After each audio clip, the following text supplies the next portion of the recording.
साक्षी की ये पहली दिवाली थी, इसलिए ससुराल में दिवाली के त्योहार को लेकर सभी उत्साहित थे। साक्षी भाभी, आपकी तो हमारे साथ ये पहली दिवाली है। वैसे आप अपने घर में दिवाली की तैयारियों के लिए क्या क्या करते थे? मैं तो सुंदर साज सजावट करती थी। शाम के समय पूरे घर में दीपक जलाती थी, फिर सब मिलकर लक्ष्मी गणेश का पूजन करते थे। और हाँ, रंगोली तो मैं एक दिन पहले ही बना लेती थी। पर भाभी, मुझे तो रंगोली बनानी आती ही नहीं। कई बार कोशिश की पर कभी भी नहीं बनी। भाभी, आप मुझे रंगोली बनाना सिखाओगे? हाँ हाँ, क्यों नहीं। एक काम करते हैं, बाजार से रंगोली बनाने का सामान ले आते हैं, फिर हम बहुत सुंदर रंगोली बनाएंगे। ठीक है भाभी, मैं अभी आती हूँ। अजय भैया, मैं आपकी स्कूटी लेकर जा रही हूँ। आपको भी कहीं जाना तो नहीं है ना? नहीं नहीं, अभी तो कहीं नहीं जाना। तुम दोनों होकर आ जाओ, फिर चला जाऊंगा।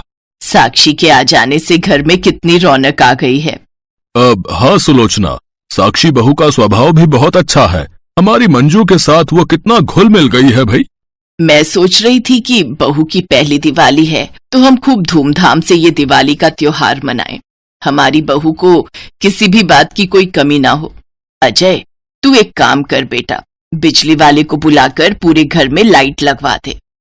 ठीक है मम्मी, अभी साक्षी और मंजू आ जाएं, फिर बुला लाऊंगा।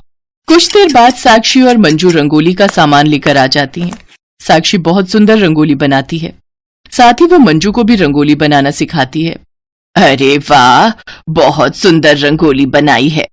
मम्मी, भाभी ने तो मुझे रंगोली बनाने में बिल्कुल एक्सपर्ट कर दिया। देखो ये डिजाइन कैसा लग रहा है मम्मी।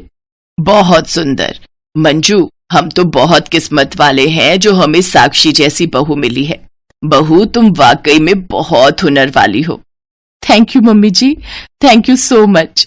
मम्मी जी, वो मम्मी का फोन आ रहा था, दिवाली के लिए कुछ बात कर रहे थे। दिवाली देने आना था उन्होंने, तो कब आने का बोल दूं? एक काम करो बहू, कल दिवाली वाले दिन ही बुला लो। सब मेहमान भी आ रहे हैं। काफी मेहमान ऐसे हैं जो तुम्हारे परिवार वालों से मिल नहीं पाए थे। और हाँ, रश्मि बुआ तो शादी में आई ही नहीं थी। तुम्हें बताया था ना, उनके पैर में फ्रैक्चर हो गया था। तो अब ननद जी दिवाली पर ही मिलने आ रही हैं। वो भी उनसे मिल लेंगी। कल दोपहर में ही बुला लो। ठीक है मम्मी जी, मैं अभी मम्मी को फोन कर देती हूँ। साक्षी अपने मम्मी पापा को दिवाली के लिए बुला लेती है। साक्षी के परिवार वाले ज्यादा पैसे वाले नहीं थे। साक्षी और अजय की ये लव मैरिज थी, पर साक्षी को ससुराल बहुत ही अच्छा मिला था। उसके सास ससुर ननद सभी बहुत अच्छे थे। इस बात को लेकर साक्षी बहुत खुश थी। साक्षी के सास ससुर ने एक बार भी उसे किसी भी चीज के लिए कुछ नहीं कहा। जो उसके मम्मी पापा ने दिया उन्होंने दिल से स्वीकार किया। अगले दिन दिवाली का त्योहार था। साक्षी के मम्मी पापा भी दिवाली देने के लिए आ गए। पहले से ही अजय की बुआ, फूफा जी और बाकी सब मेहमान पहुंचे हुए थे। ननद जी, ये साक्षी के मम्मी पापा हैं।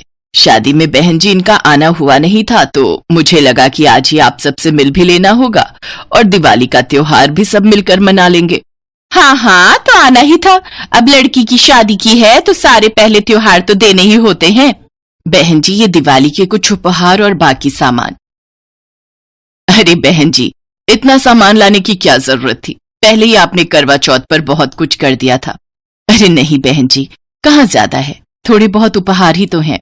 साक्षी के मम्मी पापा दिवाली के सारे उपहार वहां रख देते हैं। सब लोग चाय नाश्ते में लग जाते हैं। साक्षी भी मंजू के साथ सबकी खातिरदारी में लगी हुई थी। ननद जी, ये रंगोली देख रहे हो, साक्षी ने बनाई है और पूरा घर साक्षी ने अपने हाथों से सजाया है। मंजू भी अब साक्षी से बहुत सुंदर रंगोली बनाना सीख गई है। वो सामने जो रंगोली है वो साक्षी और मंजू ने बनाई है। हमारे तो भाग्य खुल गए ननद जी। हमारी साक्षी के कदम पड़ने से घर में मानो रौनक आ गई है। अभी समय ही कितना हुआ है, शुरू शुरू में सब अच्छा करते हैं, आगे जाकर ही पता चलेगा। हमारी बहुएं भी ऐसी ही थी, शुरू शुरू में बड़ी सेवा करती थी। आज देख लो, सब अलग होकर बैठी है। मेरे पैर में फ्रैक्चर हुआ, एक ने भी सेवा नहीं की। साक्षी की सास अपनी ननद की बातें चुपचाप सुन रही थी, पर वो उस समय कुछ नहीं बोली क्योंकि सारे मेहमान वहीं बैठे थे। कुछ देर बाद साक्षी के मम्मी पापा जब दिवाली देकर चले गए तो ननद उनके लाए हुए उपहार देखने लगी। तुम बहुत सीधी हो सुलोचना, ये कोई सामान दिवाली पर देने का है? ये क्या है? डालडा घी के लड्डू, मिठाइयाँ और इतनी हल्की क्वालिटी के कपड़े, कोई ब्रांड का नाम भी नहीं है। और ये देखो, मुझे जो लिफाफा पकड़ाया उसमें देखो क्या ही दिया है। इन्होंने पता है मैं शादी पर भी नहीं आई थी तो कुछ ज्यादा ही देते शगुन। 2100 रुपए दिए हैं मुझे बस। मालती बुआ भी जाने ही लगती है कि साक्षी थाल में दीपक लेकर आ जाती है और मालती से कहती है, बुआ जी जाने से पहले आपको एक बहुत इंपॉर्टेंट काम करना है। अब कौन सा जरूरी काम करना है? तुम्हारे मम्मी पापा से तो मैं मिल ली, चाय नाश्ता भी हो गया, बताओ क्या जरूरी काम रह गया? बुआ जी आप तो जानते ही हो कि ये मेरी यहाँ ससुराल में पहली दिवाली है। कहते हैं दिवाली का पहला दीपक अगर घर की बेटी के हाथों से जलवाओ तो घर में लक्ष्मी का वास होता है, घर में सुख समृद्धि आती है। मंजू के साथ साथ आप भी इस घर की बेटी हो, इसलिए मैं चाहती हूँ मेरी पहली दिवाली का पहला दीपक आप जलाओ, ताकि आपके आशीर्वाद से इस घर में हमेशा सुख समृद्धि का वास रहे। वाह बुआ जी, आज तो दिवाली का पहला दीपक आप जला रहे, आपके तो बड़े ठाठ हैं। साक्षी से इतना सम्मान पाकर सचमुच मालती की आंखें भर आई। थोड़ी देर पहले वो साक्षी के बारे में न जाने क्या क्या बोल रही थी, पर साक्षी ने इतनी इज्जत दी, इतना सम्मान दिया कि मालती बुआ ने खुशी से साक्षी को गले लगा लिया। इसके बाद मालती बुआ दिवाली का पहला दीपक जलाती हैं और खुशी खुशी अपने घर विदा होती हैं।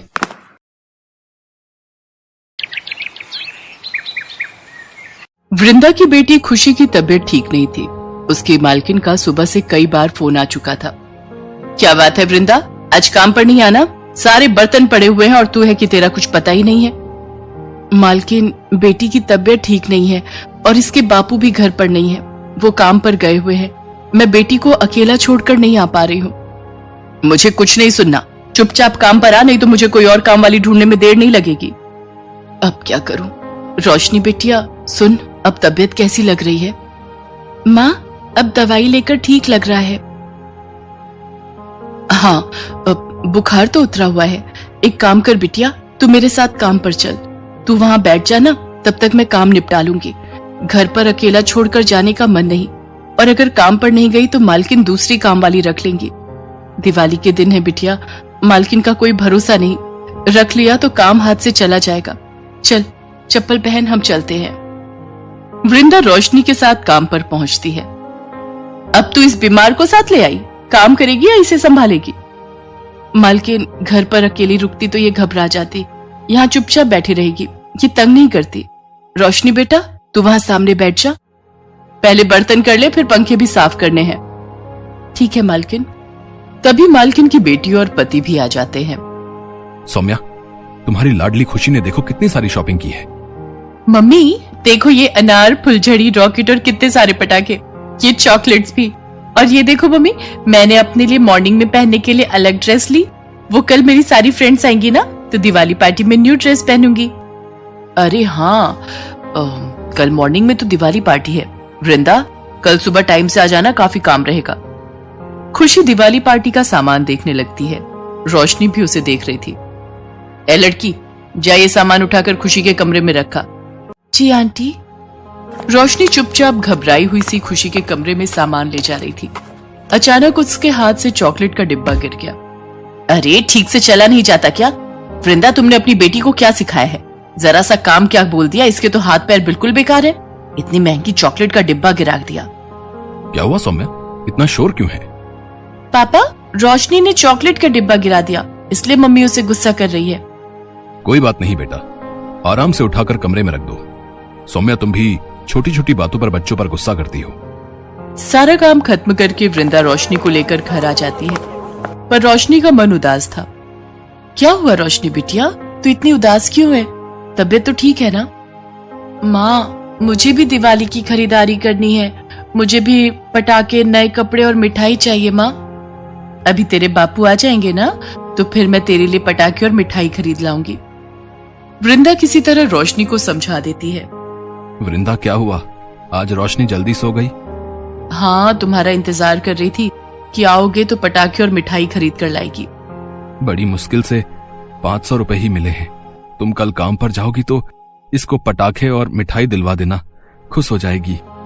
ठीक है, तुम बैठो, मैं तुम्हारा खाना लगाती हूँ। अगले दिन वृंदा रोशनी को लेकर काम पर जाती है।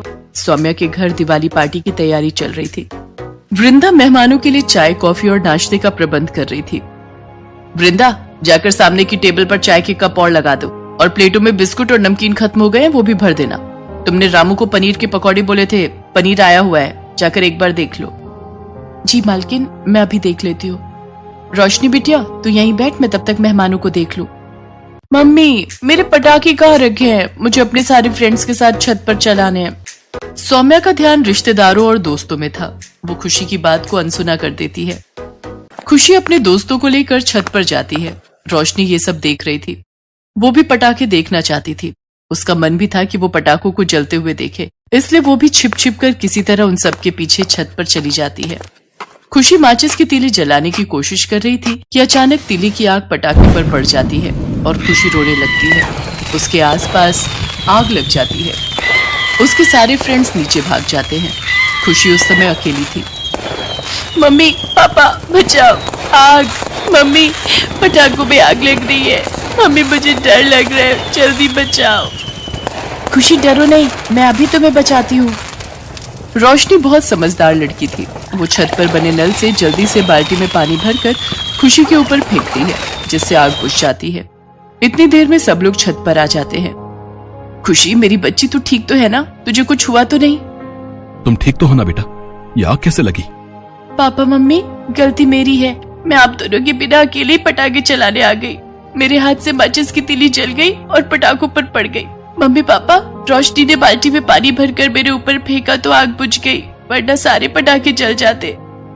रोशनी बेटा, थैंक यू सो मच। मेरे बच्चे, तुमने आज खुशी की जान बचा ली। You are so sweet baby. सब नीचे आ जाते हैं। सौम्या रोशनी से बहुत प्यार से बात करती है। इसके बाद खुशी अपने सब फ्रेंड्स के साथ दिवाली की पार्टी करती है। रोशनी बेटा, तुम भी बच्चों के साथ खेलो। जाओ, देखो सब कितनी मस्ती कर रहे हैं। सब लोग मिलकर दिवाली की पार्टी करते हैं। सब मेहमानों के जाने के बाद वृंदा भी घर जाने लगती है। वृंदा, ये कुछ उपहार हमारी तरफ से रोशनी और तुम्हारे लिए है, और मैं अपने व्यवहार के लिए बहुत शर्मिंदा हूँ। वृंदा, मुझे समझना चाहिए कि दिवाली तो सबका त्योहार है। कोई अमीर नहीं, कोई गरीब नहीं। अगर हम खुशियां मनाना चाहते हैं तो तुम्हें भी तो खुशियां मनाने का हक है। मेरी तरफ से ये उपहार रखो और बहुत धूमधाम से इस त्योहार को मनाना। रोशनी, मैंने इस पॉलीथीन में तुम्हारे लिए बहुत सारे अनार और फुलझड़ी भी रखी हैं। थैंक यू खुशी। घर जाकर रोशनी बहुत धूमधाम से दिवाली का त्योहार मनाती है। सौम्या ने उसे बहुत सारे उपहार दिए थे, जिन्हें देखकर रोशनी के चेहरे पर खुशी आ जाती है।